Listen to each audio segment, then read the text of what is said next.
Hey friend, welcome to session 5, the final session in this Unafraid Bible series. This week, we have finally arrived at the New Testament.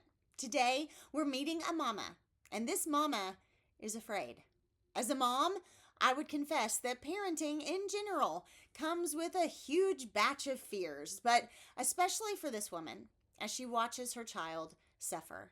However, this woman is not the kind to just sit by helplessly. Oh no, this woman is going to position herself face to face with the man she believes has the cure. If you have your Bible and you like to follow along, turn to the passage and let's go.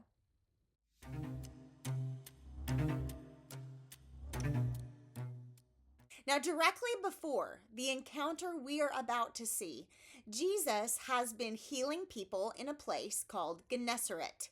It was a predominantly Jewish town located on the northwest shore of the Sea of Galilee. While Jesus was there, some very religious men from Jerusalem called the Pharisees traveled there to see him in order to criticize his disciples for not washing their hands before they eat. We'll get into that. Directly after this tense conversation between Jesus and these very religious men, Jesus and his disciples leave town. Let's jump into the text and read. Leaving that place, Jesus withdrew to the region of Tyre and Sidon. A Canaanite woman from that vicinity came to him, crying out, "Lord, Son of David, have mercy on me. My daughter is demon-possessed and suffering terribly." We're not totally sure how old this daughter was, but this history is also found in the Gospel of Mark. And in that version, we are told that this girl was a little girl. Now, truth be told, this daughter could be 5, 15, or 50. It doesn't really matter. If she is suffering terribly, then her mama is suffering too. That's how good parenting goes. Now, not only does this woman have a daughter who is in severe distress, but we also know that this woman lives in the region of Tyre and Sidon, which is here. And we know that she is a Canaanite. Canaanites were not Jewish. In fact, at this point, the Jews and the Canaanites have a very long history of being enemies of one another. Yet, we see this Canaanite woman seeking out a Jewish rabbi named Jesus. Why?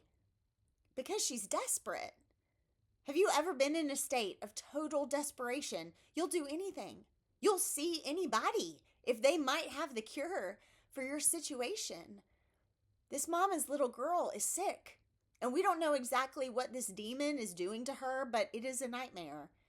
This mama is watching her daughter suffer, mind, body, and soul, day in and day out, until one day, this terrified woman hears something that gives her hope. She hears about this man named Jesus. He can heal anything. Leprosy, paralysis, blindness, demon possession. Not only that, but this mama hears that this Jewish man doesn't just heal Jewish people. No, it seems he doesn't discriminate.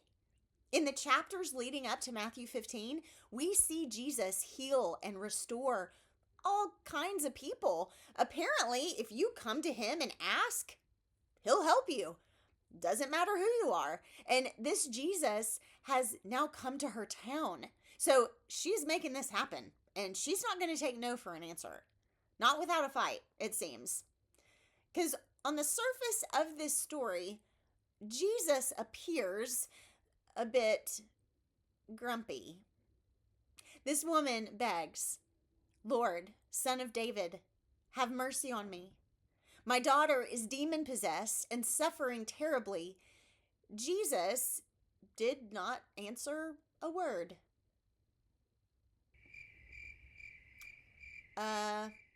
This isn't Jesus' typical response to crying people. Now, we don't know how long her crying out went on, nor how long Jesus just sat there ignoring her.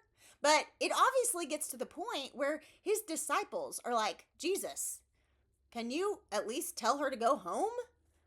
So his disciples came to him and urged him, send her away, for she keeps crying out after us. Now, that us is an important detail. Hang on to that. Verse 24. Jesus answered, I was sent only to the lost sheep of Israel. The woman came and knelt before him. Lord, help me, she said. He replied, it is not right to take the children's bread and toss it to the dogs. Okay, dude. Are you tired, Jesus? Do you need a nap or a snack? Has it been a rough day? Because this seems way out of character. First, you ignore her. Then you make it very clear that she is not Jewish. And then you call her a dog. Can we also point out as well that Tyre and Sidon are not Jewish territories? Jesus, you're the one who decided to come to this Gentile place. And now you're going to be rude and refuse to heal someone because they're a Gentile? What? Now here's the challenge with this text, or any biblical text that causes confusion in your brain. When we read passages that don't seem to fit with the rest of the scriptures, or they seem to contradict some basic tenets of who God is or what God does, then we need to accept the challenge to go deeper. We need to keep digging. We need to keep figuring this out. Sometimes we take scriptures at face value and we go, well, I guess that's what it means.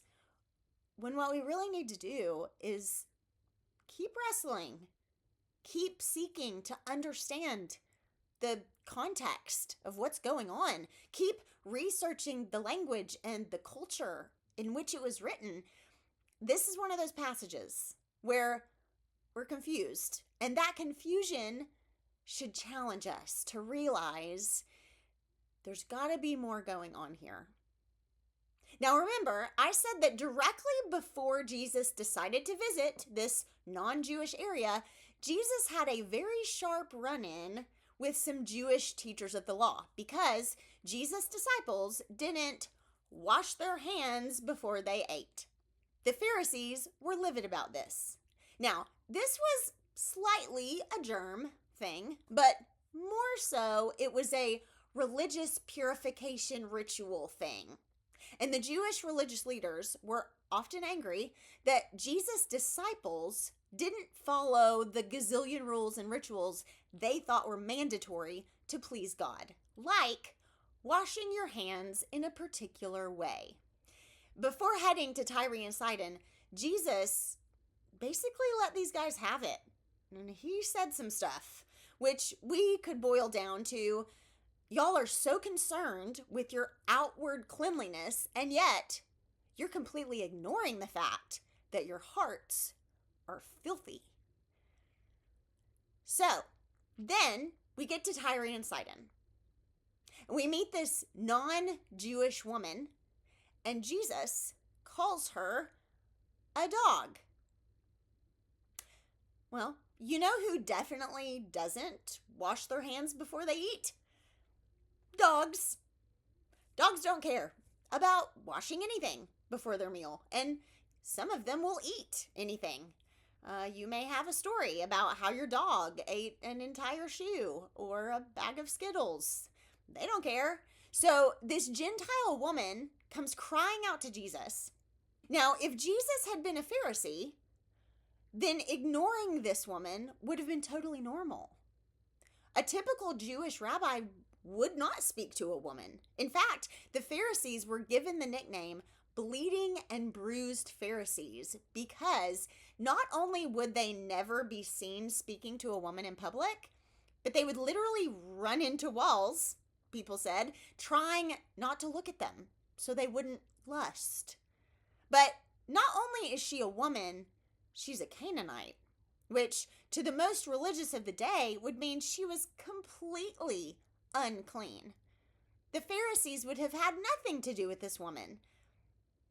And yet this is where Jesus chooses to take his disciples? Right after a tense conversation with a bunch of religious people over who is clean and who isn't? Coincidence? Now keep in mind, at this point, Jesus' disciples have been traveling with him for quite a while. They've seen him heal a lot of Gentiles. They've seen him talk to a lot of women. In fact, several are faithfully following him at this point. The question is, have these disciples learned from him? Or are their minds still kind of stuck in the religious traditions of the day? Let's read the last part of verse 23 one more time. This woman is crying out on behalf of her daughter. And so Jesus' disciples came to him and urged him, send her away, for she keeps crying out after us. Interesting.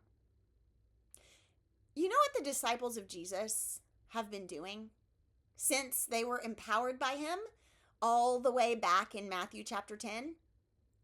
They've been driving out demons. Matthew 10:1 clearly says, Jesus called his 12 disciples to him and gave them authority to drive out impure spirits and to heal every disease and sickness. Y'all, she didn't even need to see Jesus specifically. The disciples had been given the authority and the power months ago by Jesus to heal people like her daughter. You know why I think Jesus didn't answer her? Because he was waiting to see what his disciples were going to do with this. What have you learned from me, disciples of mine? She's a woman. She's a Canaanite. She's dirty. Are you going to take care of her? Are you going to have mercy on her? Or, like the religious guys that we just came from, are you too caught up in how she's so different from you? Unfortunately, this must be the case because the disciples' reaction to this woman is not mercy. It's annoyance. Get rid of her, Jesus. Tell her to leave. When Jesus finally does answer, it seems he's responding more to his disciples than to her. Jesus answered, I was sent only to the lost sheep of Israel. Now, the Greek language is tricky. So here's one of the many tricky things about Greek. There are no ending marks. There's no punctuation. In general, no periods, commas, question marks. It's very possible that this statement wasn't a statement. It was a question posed to his disciples. Was I sent only to the lost sheep of Israel?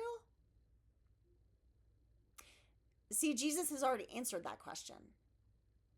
The disciples have witnessed it for months. Has Jesus come only for the Jewish people in Israel? No. Jesus has come for everyone. But it seems that truth hasn't truly sunk into the disciples' hearts yet. See, on the surface, this conversation is about Jesus and this Canaanite woman. But this conversation is actually for the disciples. Jesus didn't take his disciples to Tyre and Sidon that day for a fun little getaway. Jesus took them there because he knew they needed an object lesson. They needed a teachable moment. Because the mindset and the religious opinions of the Pharisees were all around them, and they were getting into their heads. And Jesus needed to remind them of the truth here, that it's not about how you wash your hands. It's not about what the world calls clean or unclean. It's not about doing the exact right thing every second of the day, never making mistakes. That's not how you please God. You please God by seeking God. You please God by trusting him and clinging to him. You please him by calling out to him like this woman. When you have nothing left and you're on the brink of hopelessness, we please the Lord by believing that he is the one answer in life that truly matters, and we are going to him for it. We all have a little Pharisee in us, a little rule following.